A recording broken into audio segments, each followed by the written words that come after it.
الحمدللہ وحدہ لا شریک لہ والصلاة والسلام علی من لا نبی بعدہ۔ امید کرتا ہوں ناظرین کرام آپ سب خیریت سے ہوں گے۔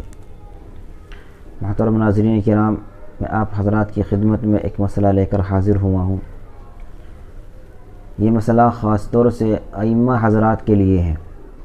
جو لوگ نماز پڑھاتے ہیں ان کو یہ مسئلہ پیش آ جاتا ہے۔ میں خود امام ہوں، میرے ساتھ یہ مسئلہ پیش آیا، اس لیے میں نے سوچا کہ اس پر ویڈیو بنا دی جائے تاکہ اور لوگ بھی اس سے فائدہ اٹھا سکیں۔ مسئلہ یہ ہے کہ جن نمازوں یا جن رکعتوں میں آہستہ آواز سے قرات کرنا ضروری ہے، اگر امام ان نمازوں یا ان رکعتوں میں بلند آواز سے تلاوت کر لیتا ہے، یا اس کے برعکس اسی طرح جن نمازوں یا جن رکعتوں میں بلند آواز سے قرات کرنا ضروری ہے اور امام بھول سے ان نمازوں میں آہستہ یا ان رکعتوں میں آہستہ قرات کر لیتا ہے، تو اگر اتنی مقدار جو نماز کے صحیح ہونے کے لیے ضروری ہے، اتنی مقدار قرات یعنی مختصر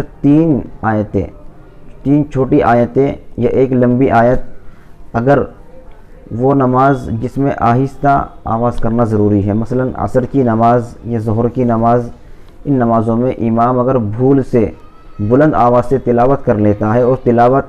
تین مختصر چھوٹی آیتیں یا ایک لمبی آیت کے بقدر کر لیتا ہے، تو اس صورت میں سجدہ سہو واجب ہو جائے گا۔ اب امام کو نماز کو درست کرنے کے لیے سجدہ سہو کرنا پڑے گا۔ اس کے برعکس ہو جائے، مغرب کی نماز یا عشاء کی نماز یا اسی طرح فجر کی نماز میں اگر بھول سے آہستہ آواز سے قرات کر لی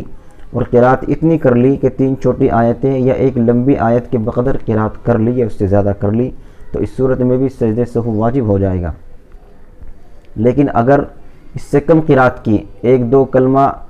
آہستہ آواز سے پڑھ لیا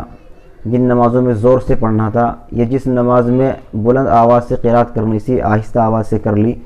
اور تین چھوٹی آیت کے بقدر نہ کی، تو اس صورت میں سجدہ سہو واجب نہیں ہوگا۔